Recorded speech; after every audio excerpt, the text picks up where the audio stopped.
Hello, my name is Andrew Littlefield. I'm an assistant professor in the Department of Psychological Sciences at Texas Tech University. Today I'll be talking about motivational interviewing as an overview for healthcare providers.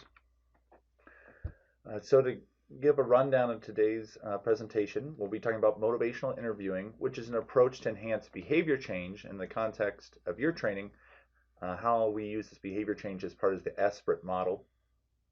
We'll review specific techniques for motivational interviewing that are used to enhance behavior changes among a variety of different patients, which again, enhancing behavior change is a primary goal from the SBRT model. And overall, we'll be highlighting your role as a healthcare provider. So what is motivational interviewing? So this will become more apparent as we talk about different features of motivational interviewing, but overall, it's a tailored, patient-centered approach used to change behaviors. So what does that mean? It means it's an approach that we customize to a given patient in a way to help that patient make positive behavior changes. So we're trying to overall get the patient to engage or initiate in some sort of behavior change to subsequently maintain a healthier lifestyles. Overall, we're also trying to increase the readiness to change towards a positive behavior. So readiness to change is just what it sounds like, how ready someone is to commit to a positive change. So this might be within the context of an SBRT model, decreasing problematic drinking, enhancing motivation to stop smoking, etc. So when we do a good job with a motivational interviewing, what we're doing is matching, giving the patient some information based on our expertise as a healthcare provider, but we're trying to customize again that to each patient for their particular learning needs and their readiness to change. So readiness to change again is just if we think of a continuum, if someone is really ready to make some change, ready to decrease or stop their drinking, ready to quit smoking, whatever it might be, and they're really ready to go versus not ready to go at all, we find when people are higher in this readiness to change, that they are more likely to perceive importance of whatever the proposed modification is. So for some patients you talk to, reducing problematic drinking might be very important to them if they understand that's what's going on. For other patients, they might not care no matter what feedback they get. Also, increasing readiness change increases the positive expectancies that patients have for their outcomes. So we can increase the patient's confidence that if they do make the changes that are being recommended by some healthcare provider, it'll be beneficial to the patient in some specific ways.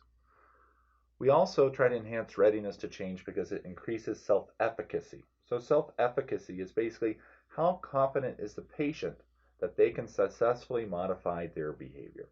So again, it's important to enhance readiness to change through motivational interviewing because it's related to a lot of positive outcomes.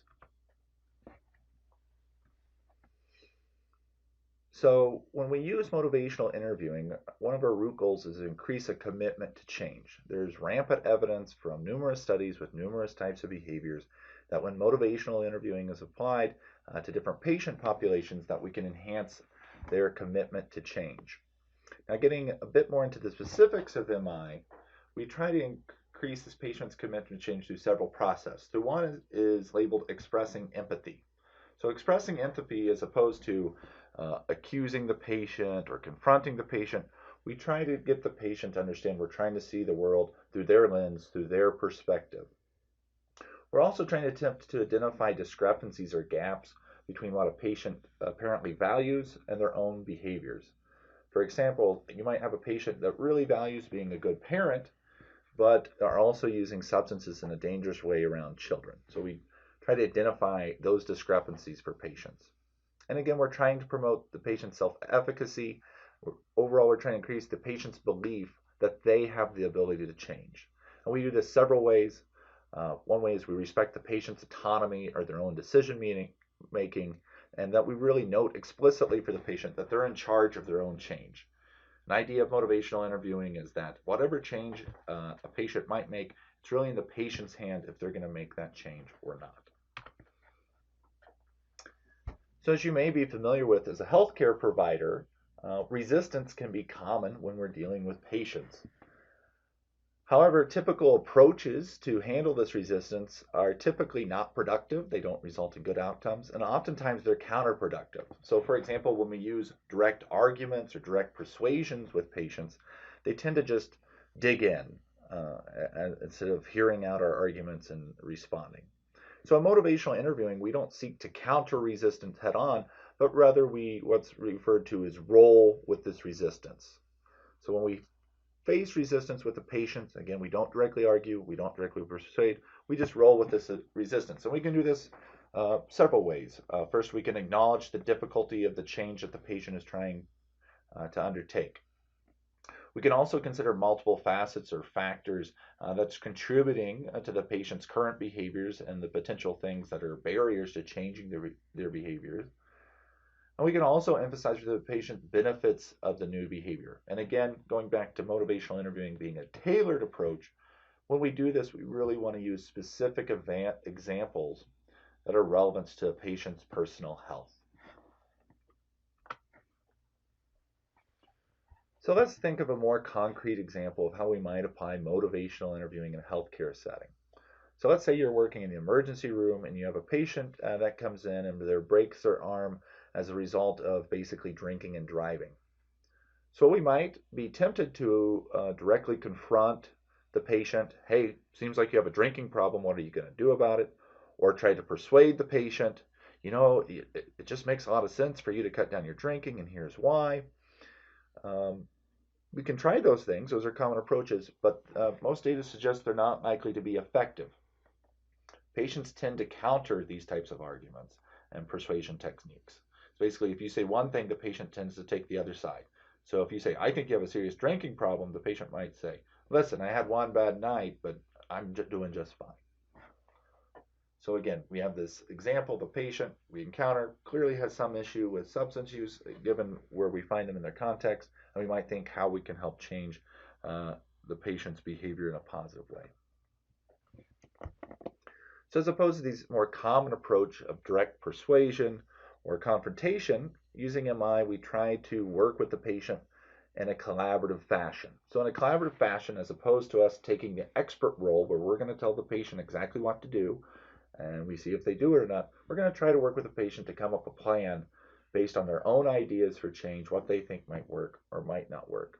And these can include how much of the behavior is going to be changed. So we can work collaboratively with the patient. Do we think it's a good idea that is the option that you quit drinking completely or just cut back on drinking? We can also talk to the patient at what point they should expect to see benefits from their positive change. Again, as a way to promote their self-efficacy and increase their positive expectations for making a change. So when we're using motivational interviewing, one tenet of this is that we're recognizing motivation for behavioral change comes from within the individual. So it's not this idea that we're going to give them a logic sheet or make some argument to them and convince them. Rather, the idea is the patient has their own motivation for change already within them. And our role as the provider is really just to bring that out or to evoke the patient's reasons for change. So this can include a patient's own personal motives to change. Maybe they've decided to reduce their drinking so they get along better with their wife or with their family or more reliably attend work or whatever it might be. We also want to evoke a patient's own perhaps doubts and concerns regarding their ability to change, so then we can address that.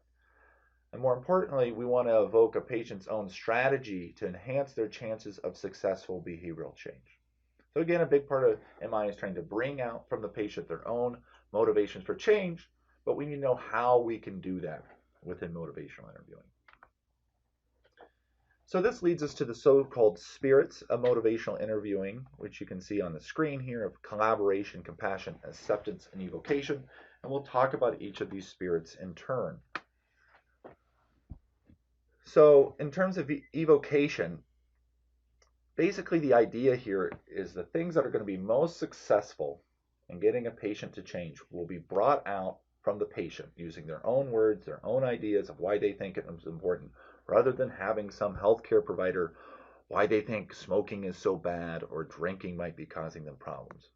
Basically, what data indicates that the more people hear themselves talk about why they want to change and how they will do it, the more likely the person is to actually make the change. So evocation is important. We want the best of our ability to have the patient stressing their own reasons for change, their own ways that they might change.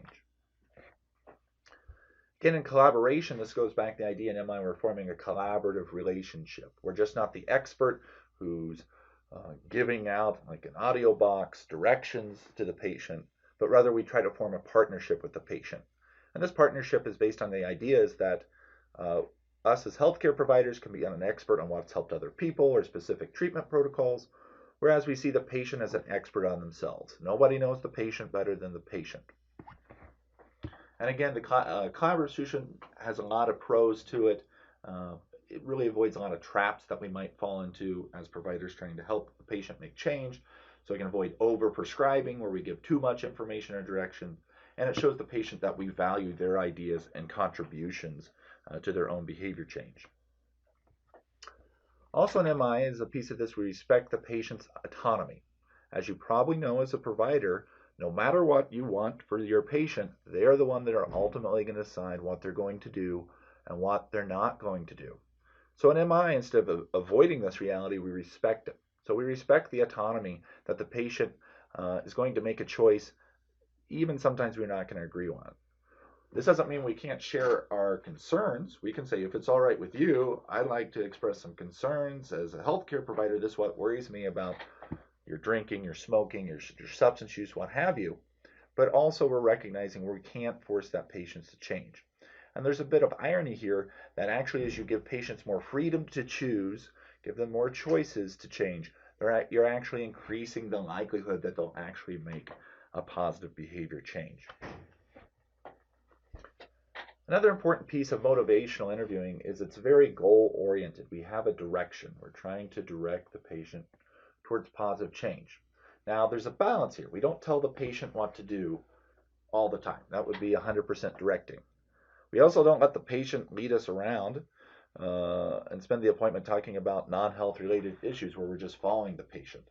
Rather, in MI, we take what's called a guiding stance, where we help the patient identify their own reasons for change, their own goals for their health, and then help build their own motivation to achieve these goals and come up with strategies in a collaborative way to help them accomplish these goals.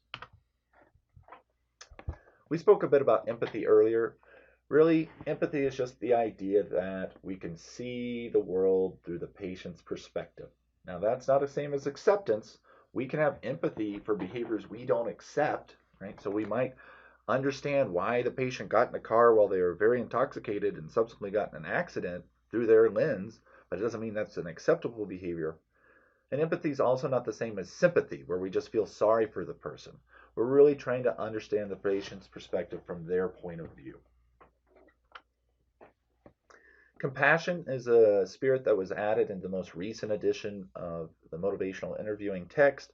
And really, when we say we're using compassion, we're trying to use MI in a deliberate way to actively promote the other's welfare, the patient's welfare, and give priority to your patient's needs. They added this compassion spirit so people could not use motivational interviewing, for example, to help sell used cars or make other changes that weren't in the best interest of the patient or person. So now we can circle back and think of an overall goal of motivational interviewing is to elicit, bring out, and strengthen a patient's commitment to change. And again, this fits right into an ESPRIT model where we're trying to not only give some sort of information about a person's substance use, but provide it back to them in a way that we can get them to that positive next step in terms of a referral or whatever the behavior change plan might be. So there's really 4 foundational processes of motivational interviewing: engaging, focusing, evoking, and planning. And again, we'll talk about these each in turn, just as we discussed briefly the spirits of MI. So a big part of MI is that we're engaged with the patient. This isn't just a doctor coming in, telling the patient the results of their test, what to do next, asking a bunch of closed questions, and moving on to the next patient. We find behavior change works much better when both you and the patient establish a connection and working relationship.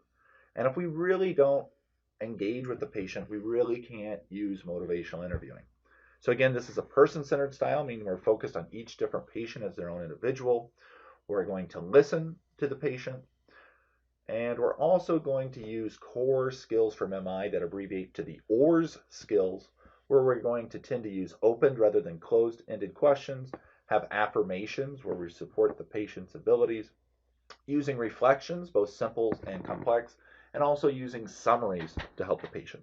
And we'll return to these ORS skills later in the talk. So as a provider, some part of your monologue in your head, if you want to see if you're engaging, is you can ask yourself certain questions. So how comfortable is the patient talking to me? Does this seem like the patient's comfortable in the room with you or something else? How supportive and helpful are you being with the patient? Do you feel that they sense that you're there in their corner to help them, or they feel that you're just someone coming around to prescribe them medication or to give them some information and move on? How much do you believe you understand the patient's perspectives and concerns? Again, it's hard to be high in empathy if you don't understand where the patient is coming from. You also need to ask yourself, how comfortable do you feel in a conversation? It's probably hard to engage with a patient where you don't feel comfortable with them. And overall, does this feel like a collaborative partnership? Do you feel like you're working with the patient, or do you feel it's just, you're the professor giving the lecture and the patient's the one taking notes? So again, motivational interviewing is a focused directive style. So we want to have a strategy where we focus, and that focus is really helping that patient move towards positive change. So you can clarify the direction where one wants to move with the patient. You can also think, what are your expectations for a given consultation with the patient? So you might have a very brief amount of time with the patient in a given consultation. So you might use agenda setting where you tell the patient basically a brief overview of what you'll be talking about. You can also give the patient information and advice, but in MI, we do this only once we've gotten permission from the patient. So we ask the patient, if it's all right with you, I'd like to provide some insight from my perspective. So if you want to ask yourself some questions, if you believe you're doing good focusing as a healthcare provider, you might ask, do I know what the patient's goals for change are? You might know as the provider all your goals for change, but if you don't have an idea what the patient's goals for change are, you're really not connecting to the patient in a way that motivational interviewing would suggest. Do you have different goals than the patient? Are you guys on the same page or on totally different pages? Are you working together with a common purpose?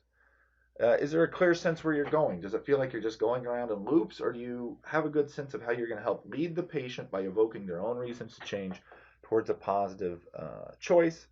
And again, are you dancing with the patient in the clear direction, or are you guys moving in two different directions? So we use evoking again with the idea that everything that the patient needs to change already exists within the patient. Now we do this by doing what's called selective eliciting, selective responding, and selective summaries. And the reason we have the word selective there is that we're not going to necessarily respond to everything the patient says or communicate back. We're really going to be focused on when the patient is engaging in what's called change talk, which change talk is just a phrase to refer to when a patient starts talking about their own motivations for change. So this can take different forms. So a patient might talk about their desire to change. Boy, I sure wish I could quit smoking. Or they might talk about their ability to change. I think I can cut back on my drinking. Or they might talk about their reasons or needs to change. I need to stop before I lose my job.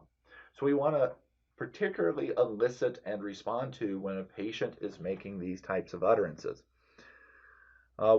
Related to this with selective responding, we want to focus on this change talk rather than sustained talk. Sustained talk is just the opposite of change talk. This is where a patient says things that's consistent with the status quo. So they talk about all the reasons they couldn't quit smoking, or why it doesn't make sense that they need to cut back on their drinking, or what have you.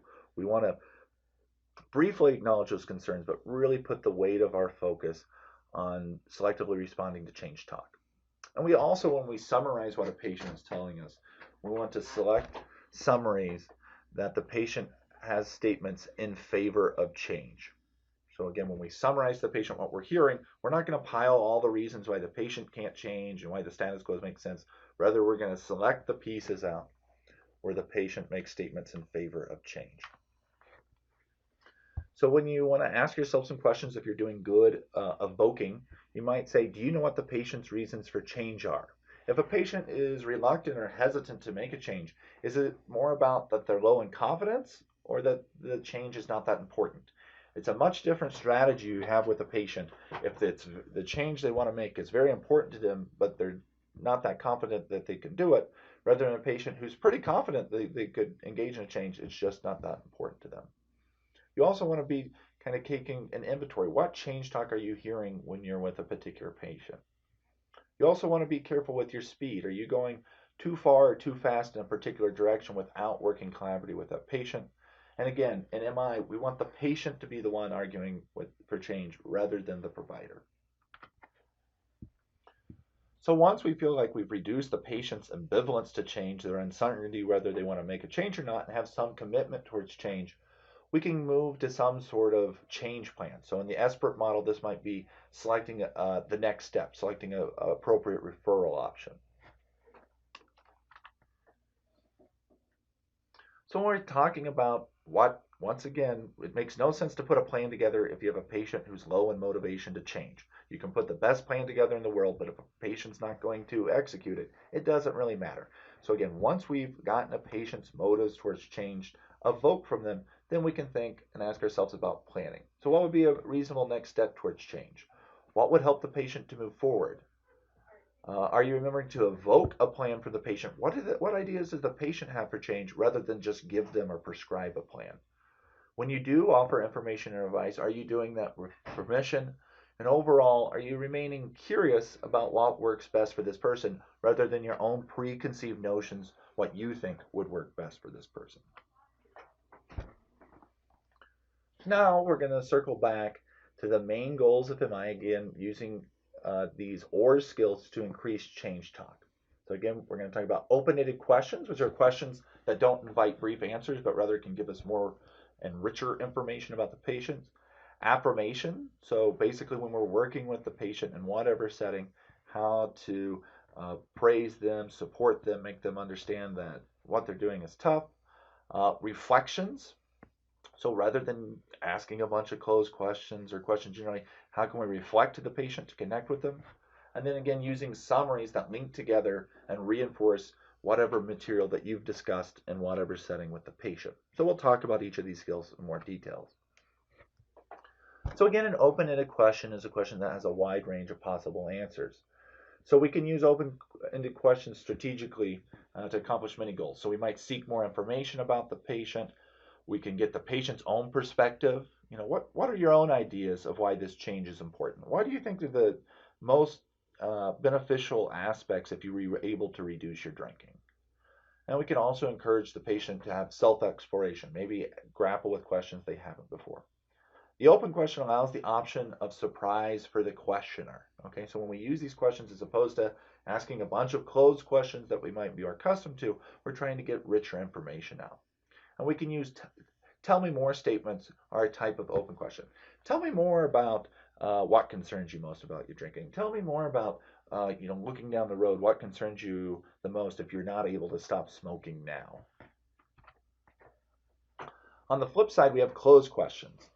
And most people find that closed questions come more naturally, and in a lot of healthcare settings for utility, we use a lot of closed questions. What's your name? What's your age? What's your weight? Do you have a history of that? Do you have a history of this? But these closed questions only invite a small range of answers. And now, it's not to say you should never use closed questions in motivational interviewing. Even if you're at expert proficiency, about 1/3 of your questions will be closed. But when you're learning or trying to implement motivational interviewing, it's good to err on the side of asking open questions, giving our tendency to want to use closed questions. So one skill to pick up when you're learning motivational interviewing is how to transform open questions into closed questions, or excuse me, how to transform closed questions into open questions. So for example, have you considered changing your drinking? That's a closed question. Yes, no, maybe. We could transform that into an open question. What are the pros and cons of drinking alcohol? For example. Another closed question. It's very important that you quit smoking. Are you ready to do that? Yes, no, maybe. As opposed to an open question where we'll get richer information. What's your plan to try and quit smoking? Here we're directly evoking from the patient their own plan on how they might try to quit. Have you thought about the impact your death would have on your children? Again, you're getting a short range of answers there, as opposed to an more open question. What are your biggest concerns regarding your health? So again, when we're using motivational interviewing, we want to primarily use open rather than closed questions. So affirmations are where we give some sort of compliment, praise, appreciation, and understanding back to the patient. And there's different ways that we can do this. We can comment on the patient's strengths, their own abilities, any effort. Wow, it took a lot of work for you to even come to the appointment today. We can affirm a patient's past successes. Wow, sounds like you had nearly 6 months that you went without really drinking. How did you do that? And an affirmation is typically a bit more subtle than praise, and it doesn't have this feel of a power differential. We want to make very clear we're not condescending when we speak with the patient, like, wow, good job that you made it to your doctor's appointment. We don't want to come off like that. Rather, we want to try to affirm with empathy and from a place of sincerity. So here's some just examples of affirmation. I appreciate you took a big step in coming here today. You're such a resourceful person to cope with such difficulties for so long. That's a good suggestion. Again, affirmations or any of these strategies, we're not splitting an atom apart here. These can be pretty simple, straightforward utterances or communication strategies. It seems like you're the kind of person who, once you make up your mind, you're going to do it. I probably have said this in over 90% of any type of encounter I've had with patients in a motivational interviewing context, because one, people find it as a very impactful statement, and two, you're supporting that patient's own autonomy. You're setting the expectancy for them. If they decide to make a positive change, they can darn well do it. You're a really warm and caring person would be another example. And not everyone is willing to do the kind of difficult self-exploration you are doing. So different types of affirmations. So you might be thinking, and we've all had patients like this, where really they're just hard to like, for lack of a better term. They're difficult to affirm. So some of these patients that are very resistant to treatment, basically just kind of a pain to work with, affirmations are going to be harder to come by. And it might be easier to perceive the weaknesses or faults of these patients than their strength. But basically what you want to do to practice affirming difficult patients, you can think of any one type of person you don't like. This can be someone you know. This can be a famous historical figure. And try to think of genuine strengths that this person possesses. So that's the strategy when you're working with difficult patients, is to think, there's a silver lining to the darkest of clouds. So even though it might be a stretch with some patients, what's something you can affirm from them? The fact that you're talking to them, one affirmation that might always work is, I really appreciate the strength it took to come to today's appointment, for example. We also use different types of reflections in motivational interviewing. So reflection is where we're giving back to the patient what we're hearing from them. And there's two types, which we'll talk about in a bit. A simple reflection, where it's really just giving back that information we've heard, versus a complex reflection, where we're adding information to what the patient has said. And we'll talk about those. So, but when we're using reflections, depending on your training, you might be really used to using reflections, or you might be used to primarily asking questions and moving on. So some people find it helpful when they're using reflections to have different types of reflection stems, basically way to start sentences or utterances with reflections. So you feel that on one hand, you have some fun when you drink with your friends, and on the other hand, it's caused you problems with your wife, with your kids, and at work. It sounds like you've been considering quitting smoking for a while. You're wondering if this isn't the time to make the change, when will be? What I'm hearing is that you have some concerns about your alcohol use as well as others, so on and so forth. So just different ways to start a reflection, and it's helpful for some when they're learning MI to have certain reflection stems in place.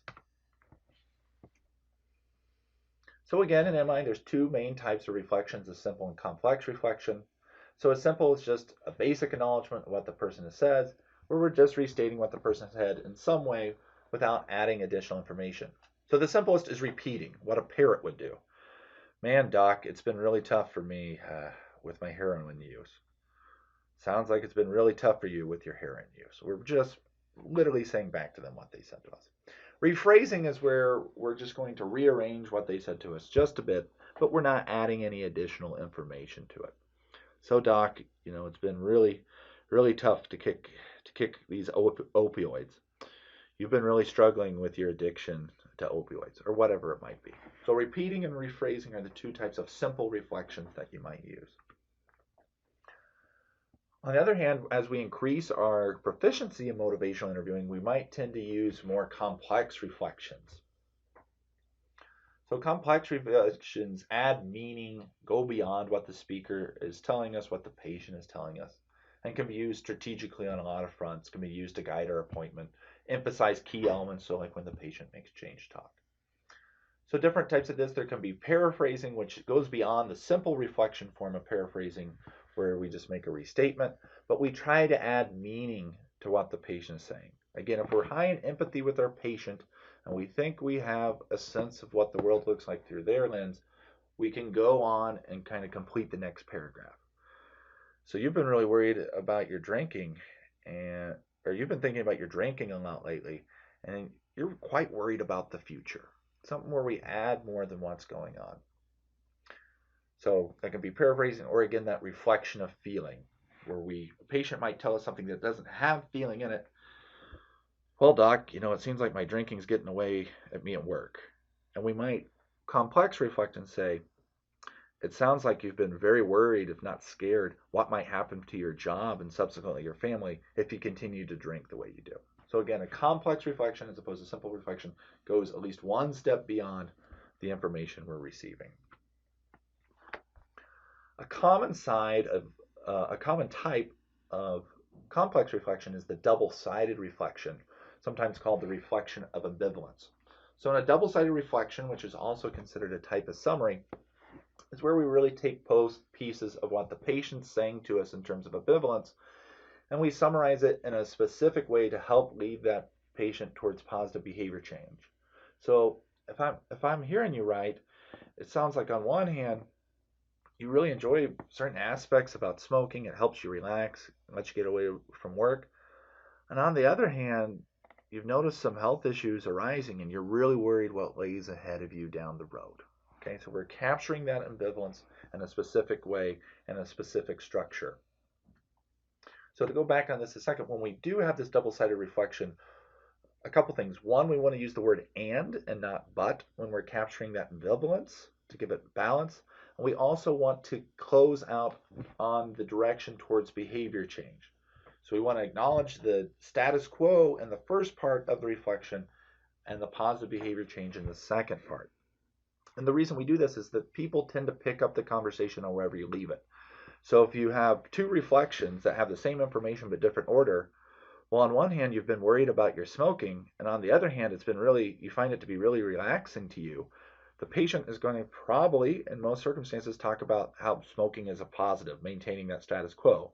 Rather than if you just flip the order, on one hand, you find smoking to be relaxing, and on the other hand, you're concerned about the impact on your health.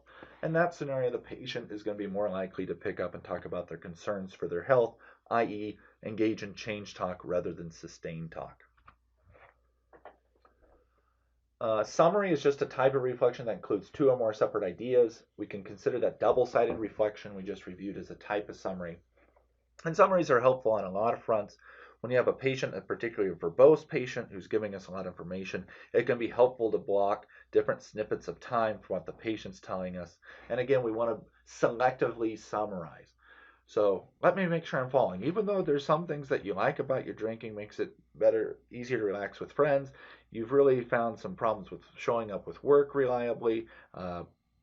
Your wife's been on your case about your alcohol use, and you just got in this car wreck that landed you in the hospital. What do you make of that? Okay, so again, summaries are helpful to summarize a bunch of information we get, and again, we want to use it in a selective way. So when we're using reflective listening, it's good and important to know tendencies that folks have when you talk to them. So when we overstate versus understate, we can get different results. So for example, when we choose a word that overstates the patient feelings, it tends to cause the person to stop talking or back up from the experience. So sometimes when the patient is making resistant statements, well, I'm just not going to ever quit, or I just think it's impossible, or I think I don't have the problem, you guys have the problem for thinking I have the problem, or whatever, we might overstate to cause the patient to basically back down a little bit from their counter change position. So example of this, you might have a patient say, I'm only here because my wife made me come. So you as the healthcare provider might say something like, so nobody else in your life is concerned about your drinking. It's really just your wife. So again, we're just going to understate what that person's saying, and they'll say, well, I wouldn't say that. I know my parents have been worried, and my boss even mentioned something the other day. So again, if we get the person to come down, we might get them to back up by using that. On the other hand, if we use a word that understates the intensity of the feeling, it tends to cause the person to continue experience and discussing it. So if a patient is making statements that are pro-behavior change, understanding might cause a patient to advocate for change. So again, if we overstate it here, right, we really dug in. Oh, you're only here because your wife made me come. Okay, so it's really just your wife. It's just them. They back down. On the other hand, if we understate something, it might cause them to amplify it. So we might try to understate very strategically when they're making a positive behavior change and get them to invoke even more change talk. So again, this might be easier with an example. If a patient, I'm a new man, I'm never using drugs again. So we understate a bit here. So you're fairly certain that this time you will stay sober. Right? It's a pretty big understanding. I'm not fairly certain, I'm very certain. I want sobriety to be my new way of life. So again, just little strategies here when to use overstatements versus understatements in a strategic way to evoke change talk over sustained talk. So I want to also address other MI consistent behaviors. Again, asking permission before giving advice or information. This can be quick and easy. You know, as a healthcare provider, I have some concerns about your substance use. It's all right with you, I'd like to share them with you, or whatever it might be. Emphasizing control. Again, in MI, we respect the autonomy of the patient. We're emphasizing to the patient that if whatever change might happen, they're the one in charge of it. Again, in over 90% of any MI exchange I've probably ever had with a patient, at some point I probably said something along the lines of only you can decide whether or not you're ready to fill in the blank here. Quit smoking, reduce your drinking, adhere to this treatment regime, whatever it might be. We also want to provide support to the patient. This is very consistent with affirming the patient, one of the ORS skills. So for example, this is a really difficult situation for you. This must be difficult to manage all these stressors. Basically telling the patient, listen, we get it. Your life's complicated. You have a lot going on. And we want to try to connect and make a positive behavior change in a collaborative way with you. There's also MI inconsistent behaviors that we try to avoid under this approach. So direct advisement. Again, it's okay to give advice as a healthcare provider. You have a lot of training. It would be silly not to use your expertise. But we want to do that with permission. If we just give direct advice, again, it's hard to form that collaborative relationship. In motivational interviewing, we try very hard to avoid confrontation. We find when you confront a person, what they tend to do is, rather than say, no, you're right, I guess I am an addict, I guess I should change, that people tend to dig into their position. We also try not to give direct feedback or advice under MI. These are all considered MI inconsistent behaviors. So the next part of the talk, I'm going to try to put a little more meat on the bone for major strategies that you can use as a healthcare provider working with patients, again, particular to the expert model, to evoke change talk. So one is to use open-ended questions to ask evocative questions. This is basically just structuring questions where the responses to these questions has to be change talk. So some examples here. What concerns you most about your drinking? What concerns you most if you weren't able to quit smoking? Why are you thinking about making a change? Oh, so your doctor suggested you might want to cut back on your drinking. Why might you do that? Oh, so your boss or your partner or whoever is concerned about your substance use. What are they concerned about? Again, whatever the patient says back to that will be in the form of change talk. You can also explore what's called a decisional balance, which is just acknowledging the pros of the status quo as well as the not so good things about the status quo. So you might start out, what are the things that you like about your drinking? If we ignore that when people engage in substance use, that they're getting, in many situations, quite a few positives from it, despite for some people a lot of heavy negatives, we're not really being empathic to that patient. So we might say, What are the things you like about your drinking? Again, we don't want to spend that much time on this, just acknowledge it. And then shift to, okay, what are some not so good things about this patient? Again, going back to our example. Okay, so you have some things you like about your drinking. What are some not good things about your drinking? For example, here you are in the emergency room after a car accident related to drinking. What do you make of that? We can also ask for elaboration when we hear change talk. So again, this is going to depend on your setting. I understand that some providers, you might have 2, 3, 4, 5 minutes with the patient. Sometimes we'll have longer. So we have to use these strategies strategically, but we can ask for elaboration as time permits. So when we hear change talk and someone says, I am somewhat concerned about your drinking. You just don't move on to the next thing. You want to evoke a bit more. Okay, well, what are some of your concerns? What are your concerns in terms of your home life or your work life? Or what are your concerns in terms of your friends or different friend groups? Related to this, you can ask for examples. Okay, so, it seems like you drank and drive and got in a wreck this time. When's the last time something like that has happened, regardless if you got in a wreck or not? Can you give me an example for that? What else has happened in this way? We can also use two related strategies of looking back and looking forward. So looking back is helpful for folks who might have a substance use issue, but have had a sustained period of sobriety. So, okay, so if I'm hearing you right, you had a few weeks, when you were 30 years old where you weren't using alcohol. Tell me, how are things different then? What were the positives you noticed about that time? Or you might look forward. This is particularly helpful for patients who, where they're at in the timeline is when you're meeting them currently, they really don't have interest in change, but they might be able to consider change looking down the road. So, okay, so if I'm hearing it right now, you really don't want to quit smoking. Looking forward, would there ever be something that happened that would cause you to change your mind? Or you might ask what's called the miracle question, where we ask, basically have a patient, if you were 100% successful in making this change, right? If you were able to quit smoking, able to quit substance use, able to quit or reduce your drinking, how would things be different? How would it be different tomorrow? How would it be different 5 years from now? Another useful way to evoke change talk is to what's called querying extremes, where we basically ask questions about extreme positions. So what's the worst thing that you could think of could happen if you don't reduce your drinking? What are the best things that could happen if you do reduce your drinking? Another important piece that you'll practice down the road is using what's called change rulers. So these change rulers are important skills where we can basically get information from the patient. So any of you who are familiar with like pain scales, regardless of what you think of the validity of those, might be familiar with something like the change rulers.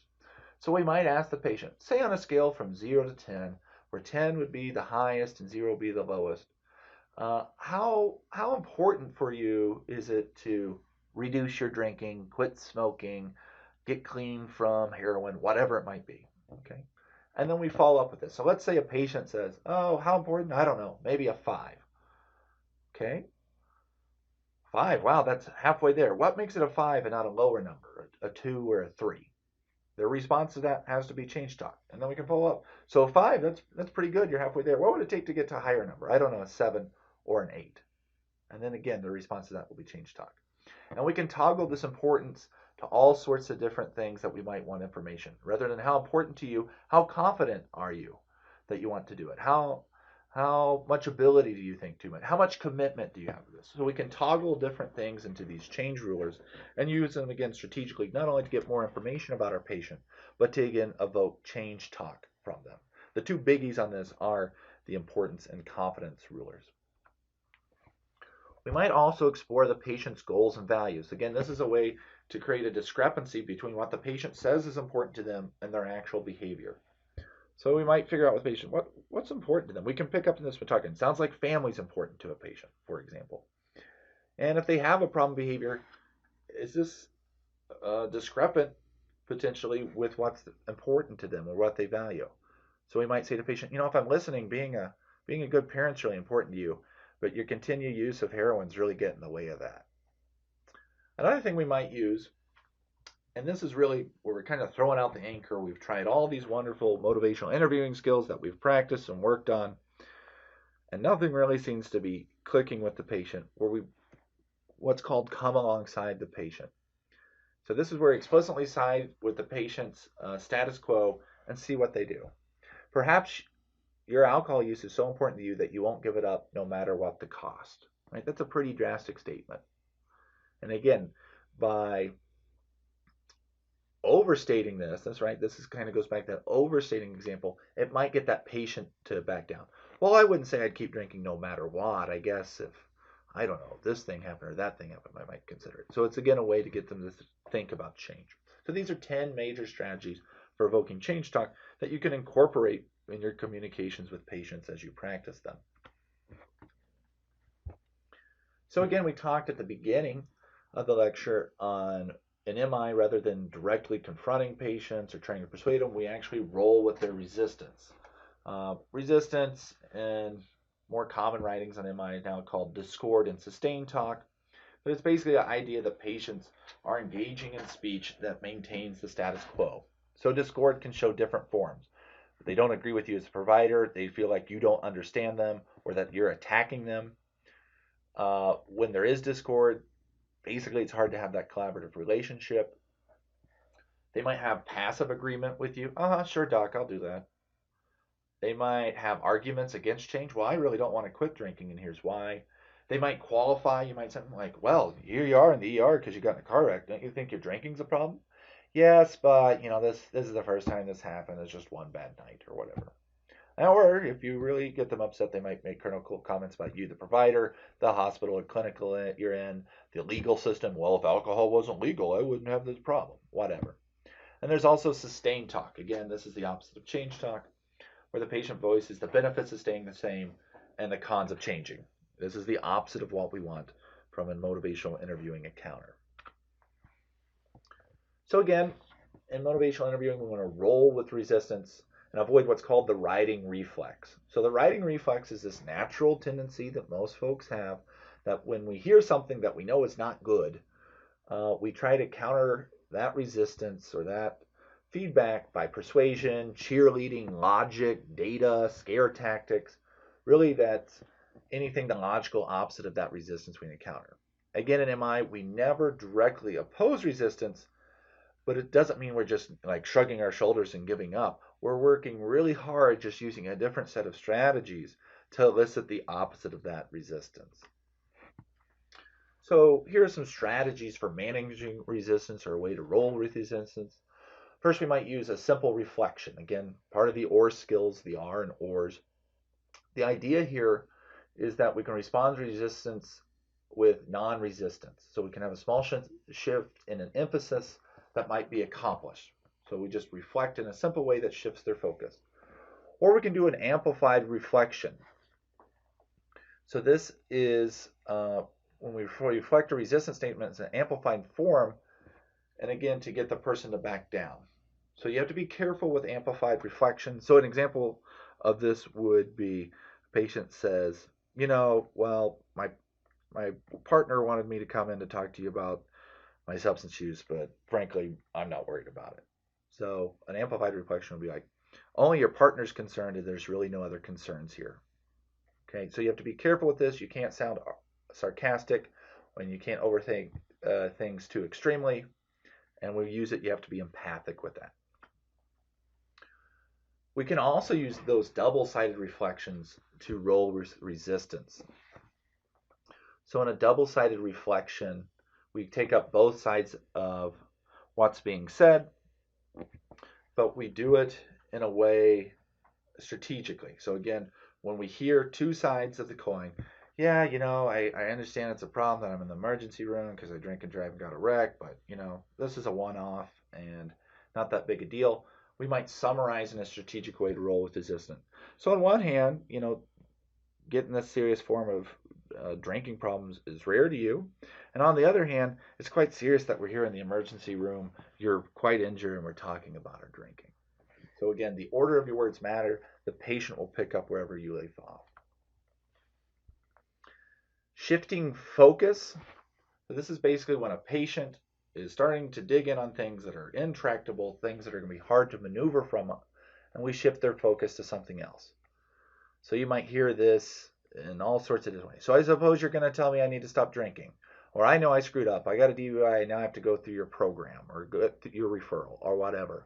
When you hear this kind of resistance, you might shift to something else. So if someone says, I suppose you're going to tell me I need to stop drinking, you might just say, you're the only one who's really going to be able to decide what you do in terms of your drinking. If it's all right with you, I'd like to provide some more information about what your options are. Or if it's all right with you, I'd like to talk more about what your thoughts are drinking, whatever it might be. We're just shifting away from the resistance. Reframing. So this is where a patient says something that sounds really hard to work with, really going to suggest low importance or confidence to making a change, but we're going to put a positive spin on it. So for example, a patient might say, I've tried so many times to change and I've failed. Where you, the provider, instead of saying like, well, you've given it a good go and now sounds like the time to give up, we wouldn't say that. We might say something instead. You are very persistent even in the face of discouragement. This change must be really important to you. One thing in MI is that when we do provide information from the patient, we tend to follow this pattern of what's called elicit, provide, elicit. So elicit is, again, when we bring out the patient their own ideas. What do they know about substance use, problematic substance use? What are their thoughts about their drinking or smoking or what have you? What do they know about the treatment options might be? Again, we're trying to get the patient, from the patient's perspective, what they know about the topic at hand. Then as experts, we might provide some information to the patient, again, asking permission, and then we elicit again. Okay, what do you think about this information? So for example, you might ask a patient using an open-ended question, so where do you think you go with here in terms of your alcohol use? And the patient said, like, I don't know. I mean, on one hand, I'm not too worried about it, but I guess I could try to quit, or I guess I could try to cut back. I'm not too interested in quitting. So then we might provide some information. All right, if I'm hearing you right, it sounds like you're more interested. You're open to maybe trying to reduce your drinking rather than quitting. So I could provide some options for next steps to help you reduce your alcohol use. And you could do that, and then you would elicit from them, what do you make of that information that I just provided you? Giving advice. Again, you can do this under motivational interviewing, but we like to do it with permission. There's different ways you can get it. So if the patient asks for your advice, doc, I'm just not really sure where to go. What would you do if you're in my shoes? You don't have to ask them permission to give advice that they just asked for. You ask permission to give it is the other way to do it. So there's different ways to do it. There's something that worries me here. Would it be all right if I shared my concerns as a healthcare provider? Would you like to know my thoughts on the matter of someone who's seen some cases like yours, or what have you? So again, we can still give information as experts and healthcare providers. We just do it with permission under motivational interviewing. Again, after we've reduced ambivalence, and there'll be different signs that a person's readiness to change, their commitment to change is high enough, is to move towards a plan. So this might, you don't hear a lot of resistance talk. There's decreased discussion about the problem. There's more discussion about how the future looks and how that looks differently if they change their substance use. You're hearing a lot of that change talk. They have a lot of questions about change. Well, what are my options here? And what would a substance program look like, or what have you? And we don't hear a lot of these hazards, right? Or we're going to be key of these hazards that maybe we think the patient is less ambivalent than they are. Maybe we think they're ready for change, but they're not. Overprescription, again, this is the idea we're just pushing too much on the patient without working with them collaboratively. Or insufficient direction, where you're not really sure what even the problem was we were talking about. But if we hear a lot of these signs for readiness for change, we might be ready to move to the planning. So the way we transfer from reducing the ambivalence of a patient to planning is this what's called a translational question, or some type of transition question, where we basically summarize to the patient what they've told us. We ask this key question, and then we go to planning. So again, here's some examples of these key questions. So to give more context, again, let's say it's that person who we see in the emergency room who broke their arm because they were drinking and driving. We might say, let me get this straight. There's some things you like about your drinking. You have a better time with your friends. And on the other hand, you drink and drive quite a bit. This is the first serious car wrecks you've been in, but you've had some close calls. And also your drinking's getting in your work, the way of your work. You've shown up late to work. You're frequently hungover. Then we might ask this key question transition. So a simple one, what happens next? Where do we go from here? Again, we want the patient's own ideas of what the next steps might be. We might have our own, which we can then provide the patient in terms of a referral or a potential treatment option. Again, we ask this key question of how can we then transition to planning? Once we get into planning, then we really want to negotiate a change plan. So this will be setting goals. So this is important. Is the person's goal to reduce their smoking or to quit smoking? If they're quitting smoking, when do they want to do that? Considering change options. We want to present, whenever possible, as many options to patients, because the more options a person feels they have, the more likely they are to make a change. Again, we want to arrive or agree with a plan unless it's some sort of commitment. Okay, we came up with a plan here. And you can use a commitment ruler to this. You can ask more importantly, how committed are you right now to this plan? We try to give information advice only as needed and with permission, with the idea that the patient is going to be the primary source of ideas. Again, in MI, when we hear change talk, we want to respond to it. We just don't sit on it. That's the biggest part of MI, is evoking change talk and then reinforcing it. And there's different ways we can do that. We can use the OR skills of reflecting it. This can be simple or complex. We can ask for examples of elaborations. When was the last time you were sober? What were the positive things you noticed? And what ways were things better when you were not using versus when you were using? We can ask for more. What else? What are other reasons you've thought up to change? We can affirm change talk. Wow, it seems like once you make a plan to change, you're going to stick to it. And again, we can summarize what they call collecting flowers into a bouquet. That this idea that we pull all these pieces of change talk, put them in a bundle, and summarize them back to the patient. When we end appointments with MI, we tend to do this by giving a summary. So this can be a bouquet that draws together a person's desires, abilities, reasons, and needs to change.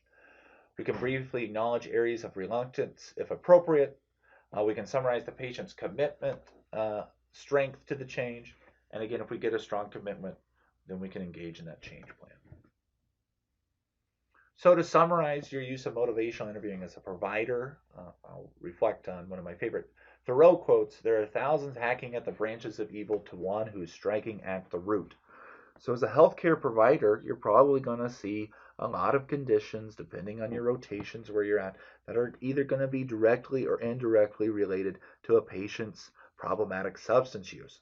So you can hack at the branches. You can come in, give them the treatment that week, and away they go, and let's see what happens next. Or you can strike at the root and help lead that patient towards a more positive, beneficial change. Healthcare providers are really well positioned to enhance behavioral change. You're in contact with patients, and motivational interviewing is a superb tool to help increase patient self-efficacy to make a positive change.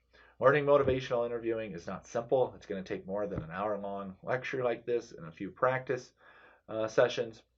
But if you commit to it and practice, you can really enhance the impact of your health care that you provide to your patients in terms of their health and their well-being by using motivational interviewing.